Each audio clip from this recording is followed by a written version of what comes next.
ukubabuyile ecaweni lecawa siyenzele wena ukuba khange uye ecaweni ngena mntu esiyenzele yena lecawa. Icawa yabantu abangacawiyo yaqala ke ngoku. Icawa yabantu abangacawiyo yaqala namhlanje.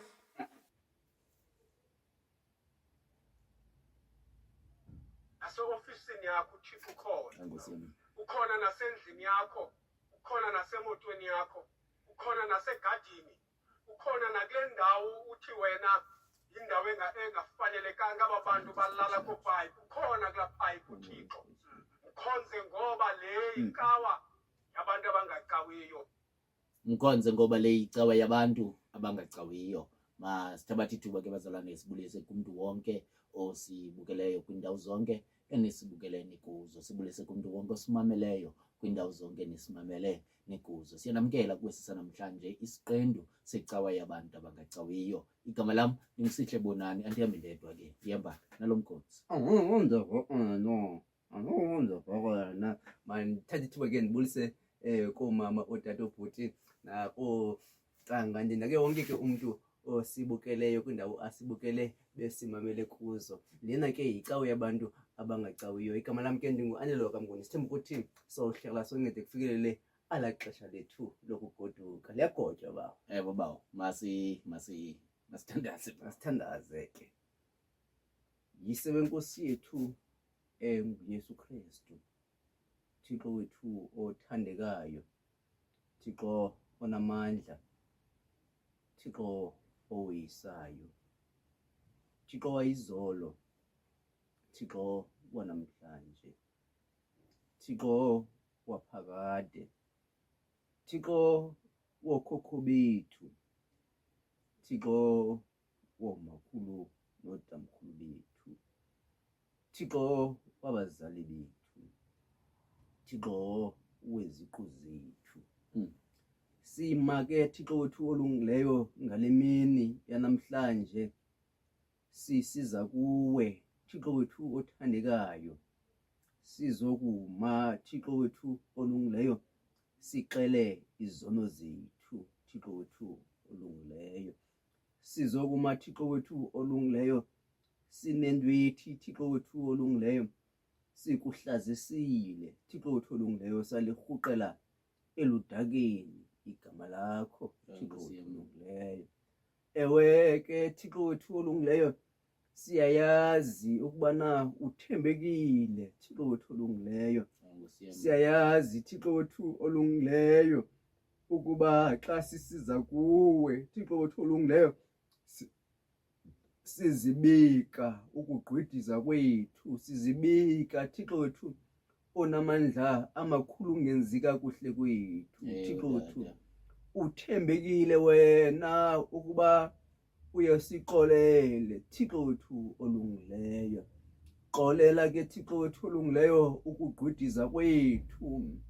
Xolela Thixo wethu olungileyo ukuwanganeno okwenzeni Thixo wethu olungileyo besifanele ukuba sikwenzile Thixo wethu olungileyo. Sasuka sanxaxa Thixo wethu olungileyo.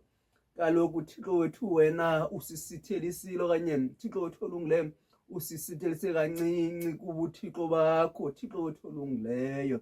Nkulunkulu wethu namandla amakhulu siyathandaza ke Thixo wethu olungileyo sisiza kuwe ngalomzuzu Thixo wethu olungileyo, Thixo namandla amakhulu sisithi Thixo othandekayo, Thixo onamandla dala ke Thixo wethu olungileyo into entsha Thixo wethu olungileyo kumuntu omameleyo Thixo wethu olungileyo dala Thixo wethu olungileyo Thixo namandla amakhulu umuntu Thixo wethu olungileyo oza kuhlaziyeka emandleni Thixo wethu olungileyo. Nkulunkulu wethu namandla amakhulu ukubana Thixo wethu olungileyo kufuneke udilizile Thixo wethu othandekayo uze udilize wena Thixo wethu onamandla amakhulu Thixo wethu olungileyo wakhe Thixo wethu onamandla onke Thixo wethu olungileyo kwenzele Thixo wethu olungileyo Thixo wethu onamandla amakhulu xa uzisa intsikelelo zakho Thixo wethu olungileyo ufike kwizidalwa zakho Thixo wethu ezikulungeleyo wena Thixo wethu othandekayo Nkulunkulu wethu onamandla amakhulu sisondela kuwe ke Thixo wethu olungileyo Thixo namandla amakhulu sityathe emagqini ethu Thixo wethu olungileyo amadoda namankazana Thixo wethu othandekayo Mzantsi Afrika Thixo wethu olungileyo wabekileyo ukubana mawakhokhele Thixo wethu olungileyo eburhulumenteni Thixo wethu onamandla amakhulu Thixo wethu olungileyo sithi Thixo wethu olungileyo yibana lamadoda Thixo wethu othandekayo nalamankazana Thixo wethu olungileyo wakhokhela isizwe lakho Thixo wethu olungileyo Thixo namandla amakhulazi Thixo wethu olungileyo ukuthi Thixo wethu olungileyo bakhokhela abantu bakho Thixo wethu olungileyo bathi Thixo wethu olungileyo Thixo namandla amakhulu xa bezawucinga ngevoti zethu Thixo wethu olungileyo babe becinga ngevoti yakho Thixo wethu othandekayo siyathandaza ke Thixo wethu olungileyo Nkulunkulu wethu onamandla amakhulu apha Thixo wethu olungileyo Thixo namandla amakhulu xa sisiza kuwe Thixo wethu othandekayo sityathe Thixo wethu olungileyo abazali Thixo wethu olungileyo Thixo namandla amakhulu abangalaliyo ngabantwana Thixo wethu olungileyo abangalaliyo Thixo wethu olungileyo ngabazukulwana Thixo wethu othandekayo sisondela kuwe ke Thixo wethu olungileyo nabantu abanjalo Thixo wethu othandekayo sisondela kuwe Thixo wethu olungileyo sityathe Thixo wethu olungileyo emagxeni ethu Thixo wethu othandekayo Nkulunkulu wethu onamandla amakhulu abantu Thixo wethu olungileyo abaswela imisebenzi Thixo wethu othandekayo Nkulunkulu wethu onamandla amakhulu sityathe Thixo wethu olungileyo Nkulunkulu wethu onamandla Thixo wethu othandekayo abantu Thixo wethu olungileyo abaswela izikolo Thixo wethu olungileyo Thixo namandla amakhulu sibothula ke Thixo wethu olungileyo abantu abaxakekileyo phambi kwakho Thixo wethu olungileyo Thixo namandla amakhulu kana Thixo wethu olungileyo Thixo wethu othandekayo ufunda inyembezi zabantu Thixo wethu olungileyo uzungabalibali Thixo wethu othandekayo Nkulunkulu wethu onamandla aba bantu becawe abantu abangacawiyo Thixo wethu olungileyo Thixo wethu othandekayo Nkulunkulu wethu onamandla siyakuthandaza ke Thixo wethu olungileyo Thixo wethu olungileyo sinqwenela nje umahluko Thixo wethu olungileyo noba umncinci kangakanani Thixo wethu othandekayo kumuntu Thixo wethu olungileyo omameleyo namhlanje Thixo wethu olungileyo othi Thixo wethu olungileyo ebesefuna ukuthatha isigqibo Thixo wethu onamandla ngobomi bakhe Thixo wethu olungileyo kodwa Thixo wethu olungileyo sizowuthi kubo Thixo wethu olungileyo lisekhona elinye ithuba Thixo wethu olungileyo Thixo namandla amakhulu uzivulile wena izandla Thixo wethu olungileyo uthi bonke Thixo wethu olungileyo abasindwayo imithwalo ababulalekayo mabaze kuwe Thixo wethu olungileyo asibakhombisi kuthi Thixo wethu olungileyo singabakhombisi nakwenye into Thixo wethu olungileyo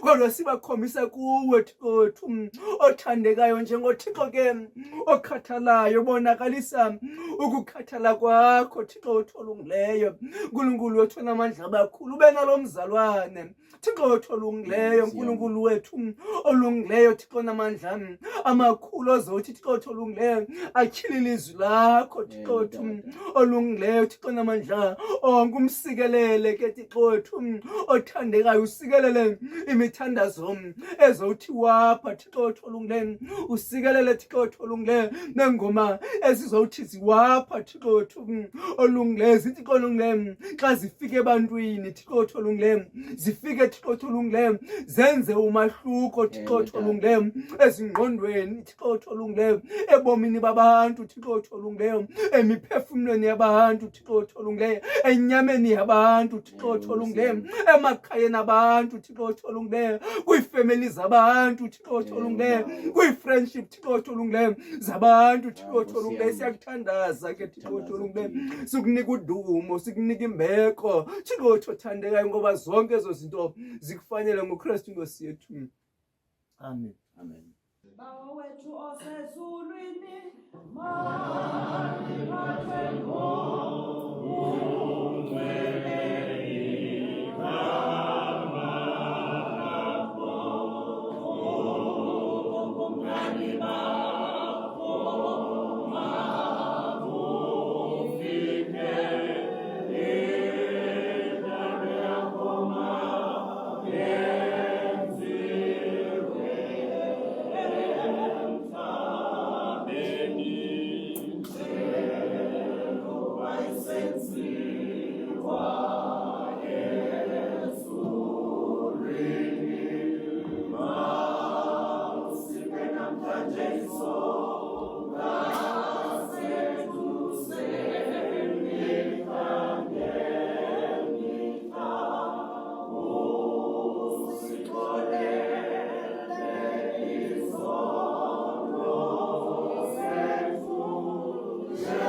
Bawo masibulele ke ngokusivulela inkonzo yethu yomthandazo. Bazalwane, okwesibini siyanamkela kwicawa yabantu abangacawiyo. Nifika ke sisandula kuyivula lenkonzo yethu yanamhlanje ngomthandazo. Siyacela ke bazalwane, siyacela ziplagwa nje. Siyacela bazalwane. Theni Ziplagwa nje. Ziplagwa. ndolonto Hayibawo, uba uyazi baziplagwa kanjani. awungathi yaligoba nyani ngo ligobe ba ligobe Ziplagwa nje bawo, ziplagwa nje bawo. Siyacela into yokuba ukuba kamcofu subscribe. Wena ukanikeli wena siyacela ke unikele kwicawa yabantu abangacawiyo, ucofe usubscribe. Noko pa ku technical abantu ke basikhuphele bawo ubana bangapha abantu ababukela bengasubscribanga. Bawo ikhona into etshoyo bawo, ikhona into etshoyo, but ke singayijonga mhlambe kule veki izayo. Sibuye sibaxelele. Ke sithethe nabo sithi 35%. Ewe tata. Awuwenzanga kahle. Injalo bawo. Ke siyacela ke singekafiki ke kwe-statistics singekafiki ke kubalo lobantu ababukela ngetyala. Climate failure. Statistics. Siyacela bazalwane ningalibali ukucofa subscribe. Uzothi ke uba ngumuntu omcofileyo subscribe ungalibali nokucofa like bazalwane, ngoba kutshiwo ke kwatshiwo into yokuba ulike wakho uyisa le nkqubo kwasoshangana. Kodwa ke uba uyabona into yokuba wena ukholela kuswa le nkqubo yodwa nje ngo-like ucofe no-share. Hayi man, eyona ndawo siyaziyo iMoria. Kaniseni eMoria bazalwane, aniseni eMoria kula ma-ZCC. Ukwenzela ke abantu obaziyo into yokuba bayayijonge yakho i-content basibone nathi into yokuba wena uye uthi ngelakho ixesha umane ubukela icawa yabantu abakacawiyo. Bawo abantu bazasilinda. Bawo kodwa ungamhle mbawo no-vlogger. Ungamhle mbawo wenza apha abawucawa yabantu abangacawiyo. Yimake bawo. Hi guys, please subscribe to our channel so that you can get more content. So that you can get more content of icawa yabantu abangacawiyo. Bra, you can't vlog and not kumsh. Hayi bo baba, ikenziva abanye bathi ndodlula. Ayo vlog le. Into Utata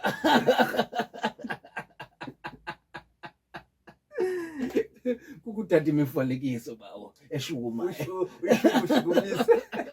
I go vlogger. Vlog. But hey guys, please subscribe to icawa yabantu abangacawiyo so that you can get more of this content. Bobawo. Hayi anzawulunga bawo. Uvlogger ngeShayina mo. Bawo siyacela abantu basilinde bawo kule ncwadi kaGqirha uLuka isahluko sesibhozo ivesi leya ya46. Luke chapter 8 verse 46 emveni ke kwale ivlog. Ewe bawo, mamela pa, listen here. Tini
impilo yami, impilo yami, impilo yami, uzugcina impilo yami. Gcina umoya wami, umoya wami, umoya wami, uzugcina umoya wami. Gcina impilo yami, impilo yami, impilo yami, uzugcina impilo yami. Umoya wami, umoya wami, uzugcina impilo yami. Masifumane ke ilizwi lethu lanamhlanje bazalwane libhaliwe kwincwadi kaLuka ngesahluko sesibhozo sisiya ke kwivesi yamashumi mane anesithandathu phansi kwesihloko esithi intombi kaYayiro, intokazi eyayinethombo legazi. Luka chapter 8 siya kuvesi 46 phansi kwesihloko esithi intombi kaYayiro, intokazi eyayinethombo legazi. Saqala ke phabawo kula vesi yamashumi amane. Ifundeka ngohlobo. Kwathi ke kaloku ekubuyeni kukaYesu zamamkela izikrele kuba bonke babemlindile. Kwabonakala kusiza indoda egama linguYayiro, yaye yona ingumphathi wendlu yesikhungu. Yawa ezinyaweni zikaYesu yayimbongoza ukuba ezwe endlini yayo,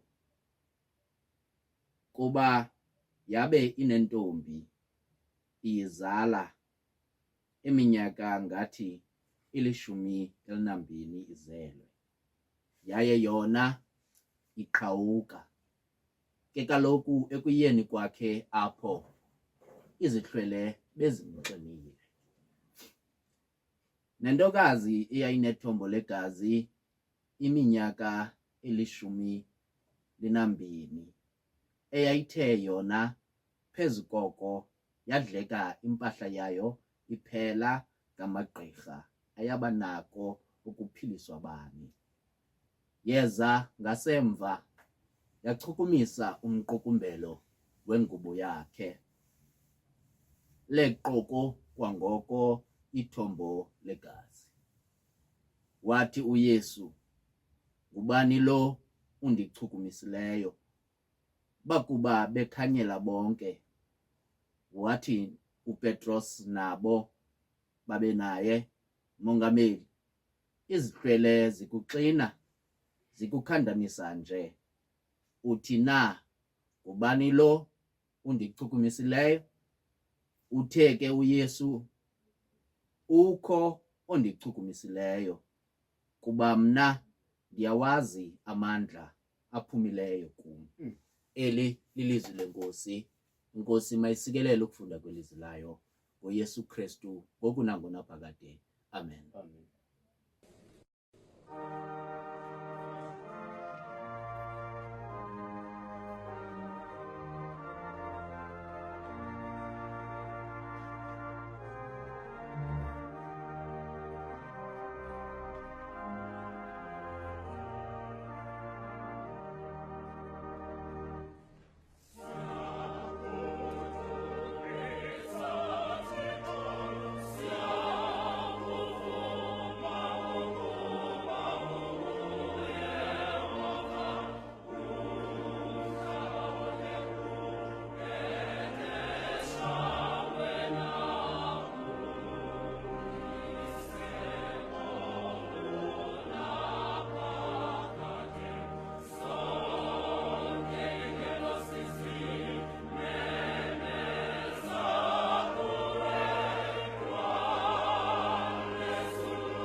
Nkosi, ndithembe wena, mandingaze ndidaniswe.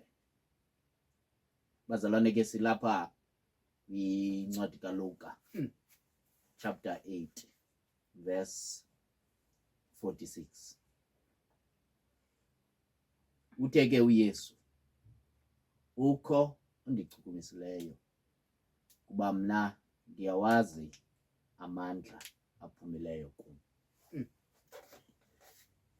Bazalwane, ndiyacinga into yokuba noko elibali sinako ukuqhelana nalo. Ndiyawazi amandla aphumileyo kum. Cinga ke bawo into yokuba ukuxhathisa kuloo ndawo. Nkosi yami. Emveni ke njengoba sekutshiwo izihlwele bezimlindele uYesu,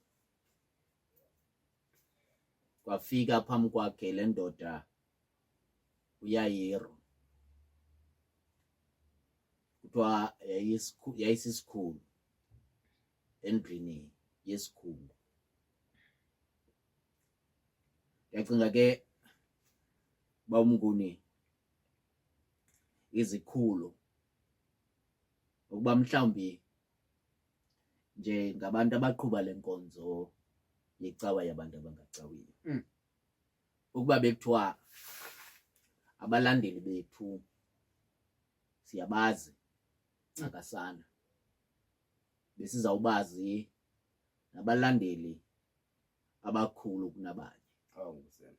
Mhlawumbi abalandeli bebekunye nathi kwasekuqaleni, abanye mhlawumbi banikela bade banikele nangezinto eziphathekayo, njengokuba umnikelo lo wethu ikukucofa usubscribe nje, kodwa bona bagqithele nangaphaya. Loo nto ebinokubenza abo babalandeli abo babe ngathi ngabalandeli abakhulu okanye abalandeli abahloniphekileyo. Kuze kuthi ke mhla uthile noba sicinga mhlawumbi ukwenza laa nto yethu besithi singayenza ye-live concert, xa besondela ngaphambili ithi qatha kuthi engqondweni into yokuba yabo lo ngumlandeli wethu omkhulu. Kunjalo nje yonke into ayithethayo simele into yokuba siqale siyimamele kuqala. Ingangathi ke uYayiro ngenxa yokusondela kwakhe endlini yesikhulu, ingathi uyifanele le favor ayicelayo kuYesu, ngoba izinto zikaThixo uYayiro uyazisebenzela, abantwana abahle bakaThixo. Ngoko ke yile nto kufanelekile ukunjalo nje ezingqondweni zethu. Ndiyacinga into yokuba bawumnguni asithandabuzi into yokuba uYesu kufanelekile ahambe noYayiro, ngoba le yindoda yasendlini yesikhulu, and kunyanzelekile nomphumzali bawumnguni ukuba noba mhlawumbi njengoba kusithiwa ezinye izinto zibubuqhophololo okanye ii-connections ezi azithanda okanye azisebenzi, kodwa nomphumzali xa egulelwa ngumntwana uzawuzisebenzisa zonke ii-connections anazo esisandleni sakhe. Ngoku uYayiro ufikelele kwelo thuba, uyabona into yokuba ukuba ndingafola ndime elayinini umntwanam angasweleka, bantwana abahle bakaThixo. Ngoko ke mandikhawuleze ndiqiniseke into yokuba ndifika phambi kukaYesu, bantwana abahle bakaThixo. Mhlawumbi abantu bamvulela nomtyhi uYayiro kuba bemazi into yokuba le yindoda enkulu le kwindlu yesikhulu, bamvulela into yokuba makayokufika, bantwana abahle bakaThixo, phambi kweenyawo zikaYesu. Kodwa ke ngenxa yokuba lo mfo eyazi neprotocol yokuthetha kwakunye nomntu ohloniphekileyo, wawa lo mfo phambi kweenyawo zikaYesu, wamcela, wambongoza, wazilibala. Kunjalo nje wayisusa netayitile yokuba yena umkhulu kumele uyenzelwa le nto, wamcela, wambongoza uYesu. Ngenxa yokubona uYesu into yokuba ingangathi le ndoda inyanisekile, wavuma uYesu into yokuba masihambe. Ingangathi bawumnguni amathuba amaninzi xa sisondela kuYesu kuyanyanzeleka abazalwane into yokuba le nto esiyicelayo kuYesu siyicele sinyanisekile, sizisuse zonke ezinye izinto esizaziyo nezinto esiqinisekileyo into yokuba Yesu ukumele undenzela le ifavor. Bantwana abahle bakaThixo, uyibeke ecaleni le nto, kodwa uzithobe kuYesu, ugobe, umbongoze. Ingangathi kuvela wenzela into ethi apha bawumnguni wakumcela uThixo uyaguquka ahambe le ndlela omcela into yokuba manihambe ngayo. Bantwana abahle bakaThixo, ngoba uYesu uvumile ngenxa yokubongozwa. Kutheni thina singenambongozo uYesu xa ecelwayo uYesu eceleka? Bantwana abahle bakaThixo, sikhonza uThixo bomnguni okwaziyo ukuceleka. Bantwana abahle bakaThixo, sikhonza uThixo obongozekayo. Ingangathi bazalwane kwindawo esikuzo nokuba mhlawumbi siyabona into yokuba amacebo kunjalo nje nelayini inde. Bantwana abahle bakaThixo, masiqhubeke sihambe siyokucela uThixo. Bantwana abahle bakaThixo, ngoba uYayiro uthe akubona into yokuba aphelile amacebo wawa enyaweni zikaYesu. Bazalwane, elo bomnguni licala lokuqala kwesi story okanye kweli bali esilibaliselwayo. Bantwana abahle bakaThixo, licala eli elokuqala, kukicala lesibini. Bantwana abahle bakaThixo, emveni kokuba bazalwane libekiwe kunjalo nje umfanekiso ngqondweni, wacaca into yokuba uYesu kunyanzelekile okanye kufanelekile ahambe ayokunceda lo tata, ngoba lo tata umbongoze ngeyona ndlela. Kodwa ngoku bazalwane,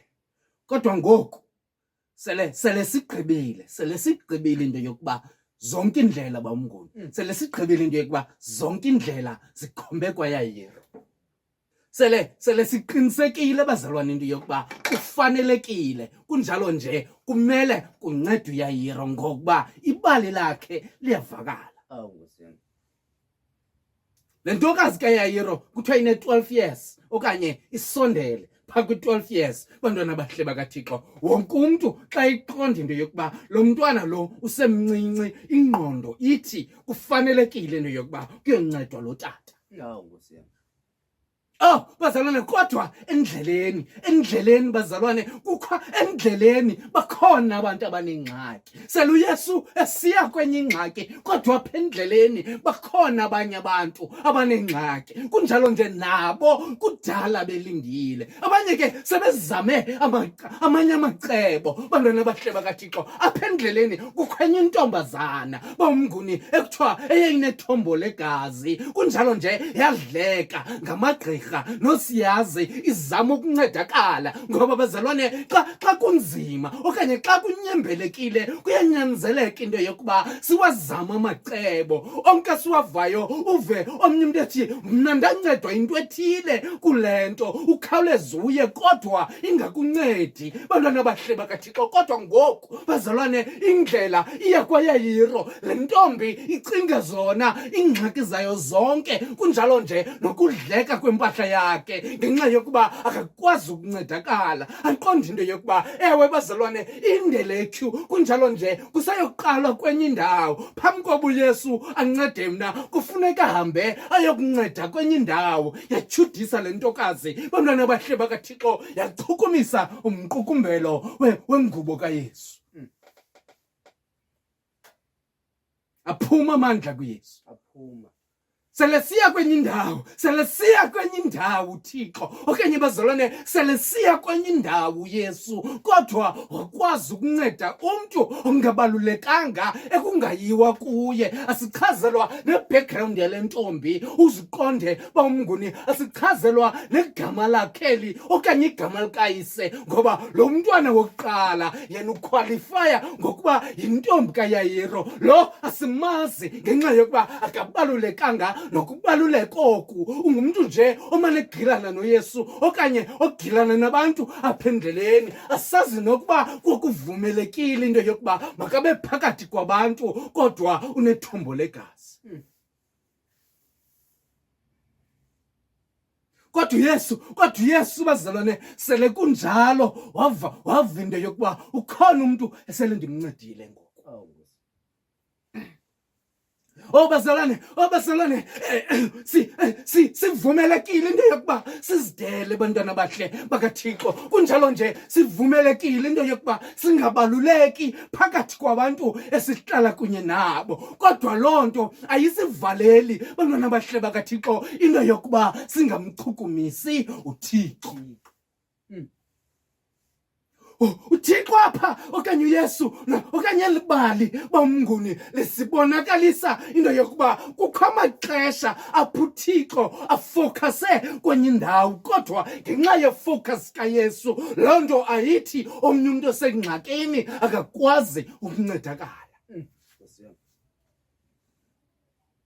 Ukuba le ntombi bomnguni ibiyijongile le nto, ibizawubona into yokuba ingangathi kuqalwa ngabantu abaphezulu. Mna mandibuye umva ngoba kakade andaziwa nokwaziwa, mandingawenzi la matiletile okuchukumisa uYesu. Kodwa bazalwane, namhlanje ingangathi kuthiwa khawuzama ukwenza ukusondela kuYesu. Kunjalo nje siyalubona into yokuba ingangathi uThixo uxakekile. Bazalwane, bakhona abantu ababalulekileyo ukogqitha thina. Kunjalo nje bakhona abantu abanengxaki ezinkulu ukogqitha zethu ekumele uThixo aqale ancede bona. Kodwa bazalwane, sele kunjalo, seluzibona uzidele unjalo, sukuyeka okanye zama ukuchukumisa uThixo. Bazalwane, noba ngaxakeka kanjani uThixo, kodwa uThixo uyachukumiseka. Ingxaki zakho bazalwane azikho ncinci kakhulu into yokuba zingangamchukumisi uThixo. Istatus sakho asikho sincinci kakhulu ukwenzela into yokuba singamchukumisi uThixo. Noba ukweyiphi imeko, noba ukweliphi inqanaba lokuhlonitshwa ngabantu okanye lokungahlonitshwa ngabantu, loo nto ayikuvaleli into yokuba ungamchukumisi uThixo. Kule ndawo kuyo namhlanje chukumisa uThixo. Bazalwane, ngiyabasithi kule ndawo kuyo bantwana bahle bakaThixo, noba abantu bayakubona noba abantu abakuboni, kodwa kule ndawo kuyo uyachukumiseka uThixo.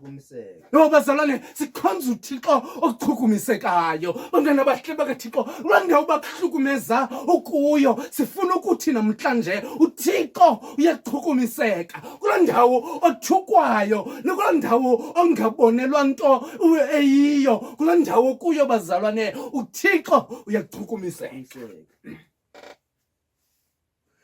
Bazalwane, ingangathi uThixo uThixo ngowantu ababalulekileyo, kodwa nawe kuloo ndawo kuyo uzibona ungabalulekanga. Namhlanje sizokuxelela into yokuba uThixo ungowabantu abangabalulekanga. Namhlanje bazalwane, sisondeza uThixo njalo. Bazalwane, sisondeza uThixo ifocus yakho ibone into yokuba uThixo kumele uya kwaYayiro bomnguni. uThixo yonke into ithi uThixo uya kwaYayiro, kodwa loo nto ayikuvaleli wena into yokuba mawumchukumise. Mhlawumbi bomnguni sithi uThixo unceda abantu abathile, sihlale phantsi thina kuba sizibona into yokuba ingangathi igame yethu ayikafiki, kodwa uThixo enceda abantu abathile angakunceda nawe ngalo mzuzu uThixo. Mhlawumbi uThixo asimchukumisi uThixo, sijonge into yokuba ingangathi usahamba kulaa area uThixo akakafika phakum. Bantwana bahle bakaThixo, mhlawumbi uThixo ngenxa yoba simbone ixakekile asimchukumisi uThixo. Namhlanje sizokuthi uThixo uyachukumiseka. Akukhathaliseki bazalwane nokuba sikweyiphi indawo, kungamnyama kungabomvu, kodwa uThixo uyachukumiseka. Bawo, ayibalekanga le ntombi le. Abantu ababalulekileyo eBhayibhileni babizwa nangamagama bawo. Abantu ababalulekileyo eBhayibhileni bawo babizwa kwichapter ngechapter ezahlukileyo, ngoba abo bantu abo babalulekile. Le kuthiwa yintokazi nje, yona nto ibalulekileyo kule ntokazi sisigulo esi sayo. Kukho abantu ke abangabalulekanga qha bayaziwa into yokuba lo hlala pha ukoneni esitratweni, simazi kunjalo nje uyasidika nokusidika, kodwa selungabalulekanga unjalo, uyachukumiseka uThixo uYesu Kristu ngoku nangonaphakade. Amen. Oh Yesu walila, walila. Oh Yesu walila, walila. Oh Yesu walila, walila. Oh izinyembezi. Oh Yesu walila, walila. Walila izinyembezi. Akakalu yaphonga.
Bawo siza kuwe ke ngokubawo. Mandiphinde ke ndibulise kubazalwane bonke becawe yabantu abangacawiyo kwindawo abasimamele nabasibukele sikuzo. Ngelihle lomvukeli wethu uKristu. Bawo, andiyazi noba uyayazi okanye uyasazi asa stigma se-AIDS.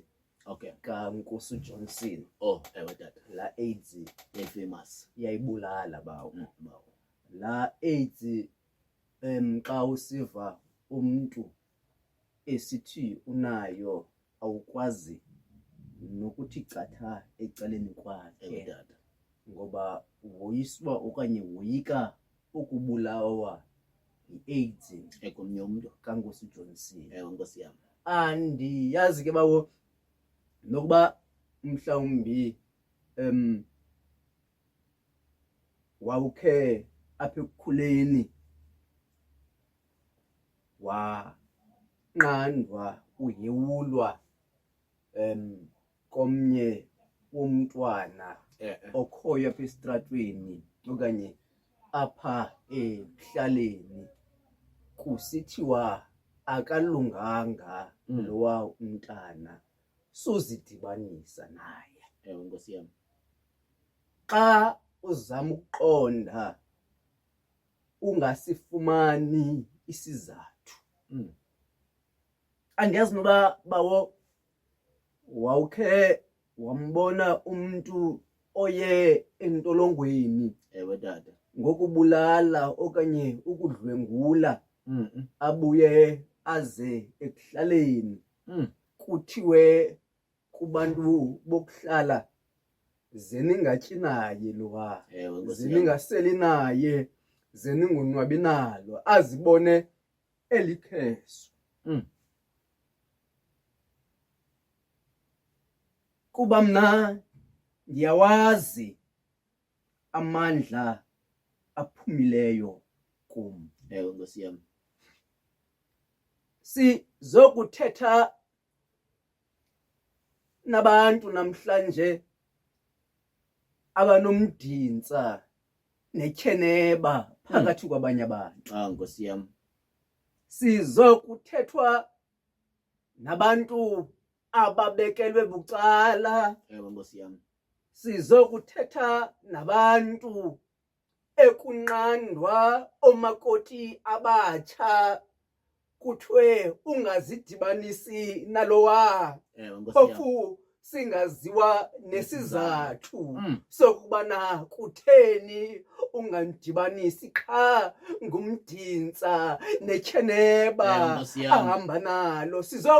Sizokuthi kumntu ozibona enomdinsa nekheneba athi xa etekanye ehamba nabanye abantwana esitalatweni kusuke kubizwa abantwana bonke, athi xa engena yena egeyithini kuthiwe hayi nothi wena ngoba uza kusimoshela abantwana. Phofu engayazi ukuthi uza kubamosha njani na, azibone elikheswa. Umhlawumbi imeko yale ntombazana yayinjalo, inomdinsi nekheneba phakathi kwabanye abantu, ngoba bana bahle bedinga into awayetwa kanye isifo awayenaso. Bana bahle bedinga siso esasimenza umdinsi nekheneba. Bana bahle bedinga ukuba ubunethombe legazi. Bana bahle bedinga ukuhlala insuku ezisixhenxe ungadibani nabantu. Bana bahle bedinga ungahlangani nabantu, usebenzisa isitya sakho, usebenzisa izinto zakho zodwa. Bahle bedinga kude kulindwe insuku ezisixhenxe uhlambuluke. Bahle bedinga sibona ngoku, bahle bedinga loo nto iqhubekeka imihla ngemihla. Bahle bedinga ebekelwe bucala le ntombazana. Siyayazi ukuthi bahle bedinga uba uYesu, bahle bedinga okanye ukuba kuviwe inceku kaThixo, bahle bedinga ichukumise lento, bahle bedinga ichukumise lento inomdinsi nekheneba. Bahle bedinga uthenquma mam umsebenzi kaThixo. Bahle bedinga insuku ezisixhenxe. Bahle bedinga kwenzela ukuthi inceku kaThixo ilunge okanye ihlambuluke. Bahle bedinga uYesu ngoku uzibona esecicini elinjalo. Bahle bedinga lokuthi umsebenzi awuzeleyo ezantsi emhlabeni. Bahle bedinga ukuthi athi nqumama umzuzwana okanye insuku ezisixhenxe, ngoba uchukunyiswe. Bahle bedinga sikulo mntu simaziyo sonke apha eDimbaza, kulo mntu simaziyo sonke apha esixekweni ukuthi unomdinsi. Bahle bedinga kwaye unekhoneba. Bahle bedinga umhlawumbi xa udibana nazo okanye xa udibana naye kwi-corridors, bahle bedinga zomsebenzi. Bahle bedinga ubaleka ungene nakwi-ofisi ye-enemy yakho ubungabulesi nayo, kuba kuthi gqilo mntu unomdinsi nekhenebe phakathi kwabanye abantu. Phofu lingaziwa nokuthi linjani. Sizowuthetha nabantu abanjalo. Bahle bedinga umntu ongakwazi nakubulisa abanye abantu etyalikeni. Bahle bedinga xa kusithi gqi yena abantu bathi sa. Bahle bedinga othi umntu ayongena enqweleni yakhe, omnye aphume athi bana ufike ndihamba, ngoba kufika umntu onomdinsi nekheneba. Kodwa bahle bedinga amandla kaYesu ngoku aphuma, bahle bedinga abheka kumntu onjalo. Amandla kaYesu namhlanje aphuma aza kuwe unomdinsi unekheneba unjalo. Bahle bedinga bathi abantu bahibedinga abakwaziyo ukuthi akufanelekanga ukuthi sidibana naye, akufanelekanga ukuthi abantwana bethu badibana naye, Ewe bawo. akufanelanga nezinja zethu zidibana naye, Ewe bawo. bahibedinga akufanelekanga nantoni na bahibedinga yakamnguni idibane naye, Ewe bawo. bahibedinga ngoba lo mntu lona uza kusimosha, bahibedinga kodwa ngoku Yesu Ngoku uhlangana bahibedinga ebuza umbuzo emisa abantu ukuthi ngubani nalumchukumisileyo, Ewe bawo. ngoba akukho zothe bahibedinga, akukho zothe bahibedinga onalo nam endinalo bahibedinga elinamandla ukogqitha uYesu, Ewe bahibedinga okanye amandla kaYesu, bahibedinga umhlambi ungazibona unezothe phakathi kwabanye abantu, Ewe, Nkosi kodwa yam. sizokuxelela ukuthi uYesu uza kuva ukumchukumisa kwakho. Ewe tata.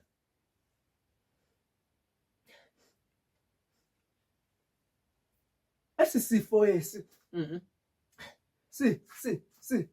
sincothula ukuzithemba Ewe, baba. bahibedinga, sincothula ukuzithemba bahibedinga phakathi kwabantu. Ukuba bahibedinga uhlele esitulweni funeka uqale kuqala ulinde abantu bemke bahibedinga, Ewe, Nkosi yam. uzoqala ukuthi uphakame kuqala bahibedinga. Esi sifo sihamba nevumba bahibedinga, Ewe, Nkosi esihamba yam. nalo bahibedinga, funeka kuqala uqale kuqala ubahibedinga umhlamba abantu ukubana banyusa impumlo, umane ubhekabheka Ewe, ucinga ubana bawo. ndim lona bahibedinga, ngoba uhamba nomdintsi netsheneba Ewe, Nkosi yam. bahibedinga, kodwa uYesu namhlanje usondela kwabantu abanjalo bahibedinga. Zikhona nawe izinto ongakwazi ukuthi uzidibanise nabantu, ngoba umdintsi wetsheneba nakho iyakuxelela ukuthi akufanelanga ubana ulapha, bangcono aba bantu uyakubo bana bahibedinga. Uthi xa uhlangana bahibedinga okanye xa usiye ebantwini bahibedinga ubona abantu benyusa impumlo bahibedinga, ngoba babona umdintsi, bava umdintsi bahibedinga netsheneba bakuwe. Nkosi yam. Kodwa sizokuxelela namhlanje ukuthi unawo amandla okuthi awasuse okanye awususe uYesu lo mdintsi netsheneba bahibedinga, ngoba ku-100% wamandla aza kuwasebenzisa namhlanje bahibedinga. Umhlambi u-10% uza kuwe namhlanje bahibedinga, ngoba uyawazi amandla bahibedinga akhe Nkosi yam. aphumileyo, uyawazi namandla umhlambi aza Ewe, kuwasebenzisa bawo. kwintombi yakayayiro bahibedinga, ngoku uyayazi ukuthi akhona ngoku amandla aphumileyo Ewe, kum. bawo. Bana bahibedinga uyayazi ukuthi bahibedinga ukhona umuntu oncedakeleyo Ewe, apha bawo. endleleni. Sizowuthi bahibedinga noba ubungafuni ukuthi mawaziwe, sizowuthi namhlanje uYesu uza kulokona ukuyo, nokuba ingoma iyavuma ukuthi sokuthola kanjani na uhlele Ewe, koneni, Nkosi yam. kodwa bahibedinga ilizwi likaThixo lingqala ngqo kule kona Ewe, Nkosi yam. bahibedinga. Ilizwi likaThixo ligqitha ngapha kolo mdintsi netsheneba lize kuwe bahibedinga, ngoba amandla kaThixo ebewa-allocatile namhlanje ukuthi azokusebenza bahibedinga ngonyana wakhe aphumile ngoku, noYesu wawava ukuthi wenzekile ngoku umsebenzi, Ewe tata. wenzekile umsebenzi. Sizowuthi ke hamba bahibedinga, sizowuthi namhlanje hamba ukhululekile, sizowutsho namhlanje sizowuthi hamba ukhululekile. ukhululekile Nkosi yami. ngasizathu sithile ebesukubambile. Sizothi uThixo namhlanje ukukhululele. Sizothi kumdinsi wakho ubukubambile ngoba babawo. ubuyintoni na. Sizothi namhlanje ukhululekile. Khululekile. Sizothi ukhululekile.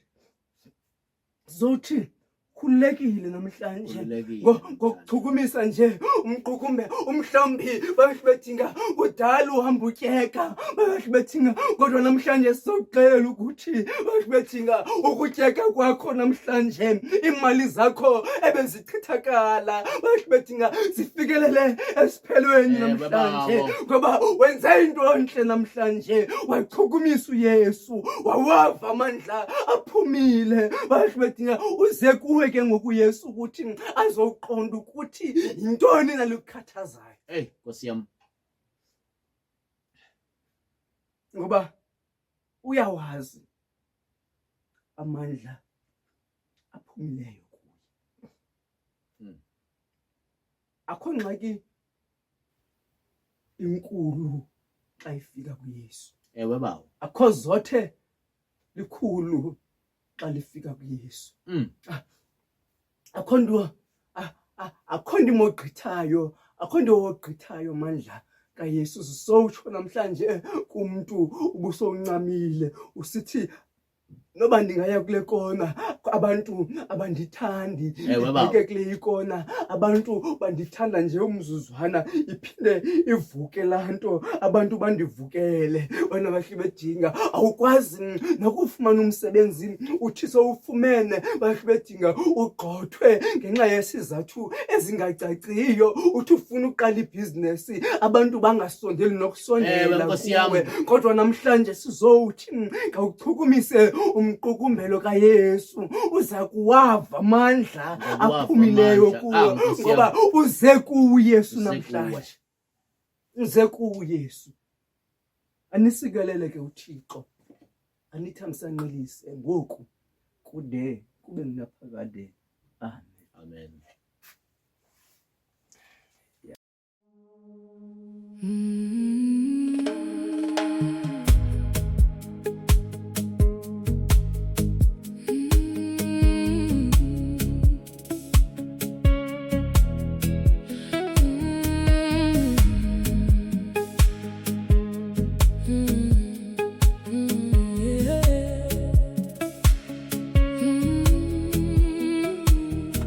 Gilele phansi iphelelwa amandla izinyawo zami ziyathuthumela inhliziyo yami ibize wena isemaphethelweni ngibambezeleke emoyeni bawo ngiyakhala kuwe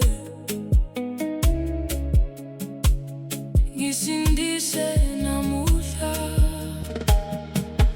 yivu moya wami yivu kukhala kwami anginawo munye inqike kuwe ndiqine bawo ndiqine bawo ndiqine yivu umthandazo wami yivu umthandazo wami ndiqine bawo ndiqine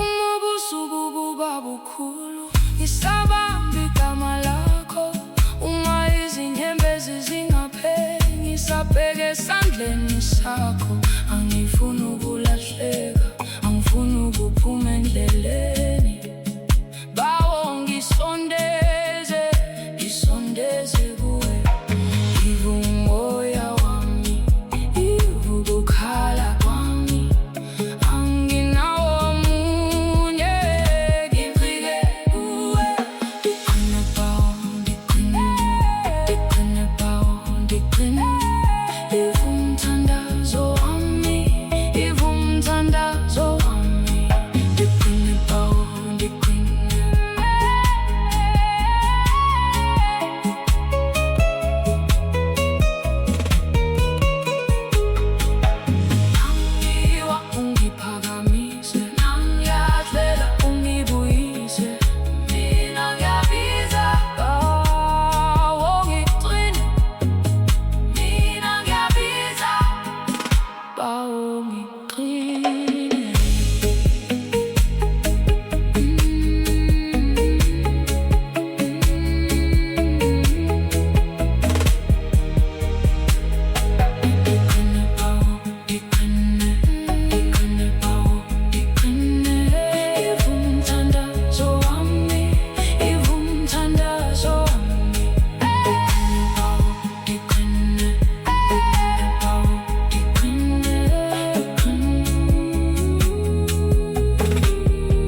Masinikele ke ngoku bawo, masinikele bawo. Bawo siyacela ke kubantu bani abangaka subscribe ba subscribe kumuntu obukelayo ongeka like a like kumuntu osubscribe leyo engakacofi alaqhosha the notification bell alicofe kwenzela ukuthi izomkhumbuza xana kusondele ukuthi kuqale icawa yabantu abangacawiyo.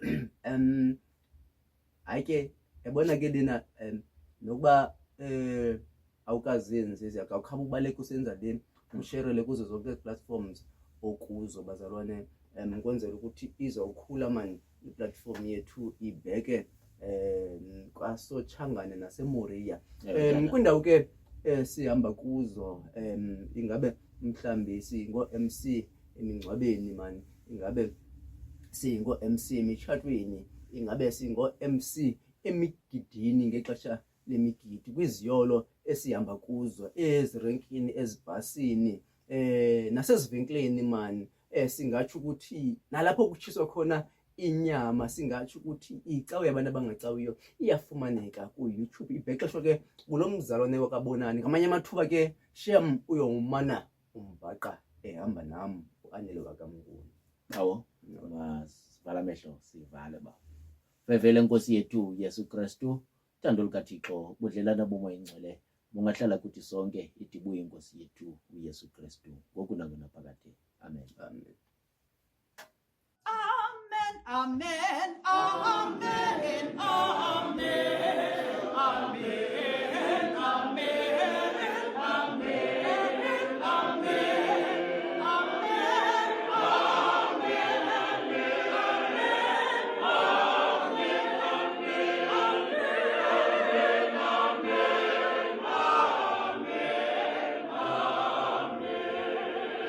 Ukuba buyile ecaweni lecawa besiyenzele wena, ukuba khange uye ecaweni ungiyena muntu esiyenzele yena lecawa. Ukuba ke busemgidini lecawa besiyenzele wena, ukuba ke bungomnye wamakhwenkwe ebesemtshothweni okanye ke xhomekeke kwindawo osuka kuyo ebesemguyweni lecawa besiyenzele wena. Ukuba ke ungumuntu ongutata ke ebeyala pha emgidini okanye ke ungumuntu ongumama eyala pha emtshatweni lecawa besiyenzele wena. Siyathemba ke into yokuba kubo bonke abo bantu bayala ke umuntu omdala umxelele into yokuba icawa yabantu abangacawiyo iyaqhuba rhoqo ngecawa ngentsimbi yesihlanu iqhutywa uSihle Bonani ehamba no-Anele wakwamnguni. Kude kube kule iveki ezayo bazalwane, masiphinde sidibane. Le yicawa yabantu abangacawiyo. Ningalibali ukuthandaza Thixo, uthandaza ekhaya.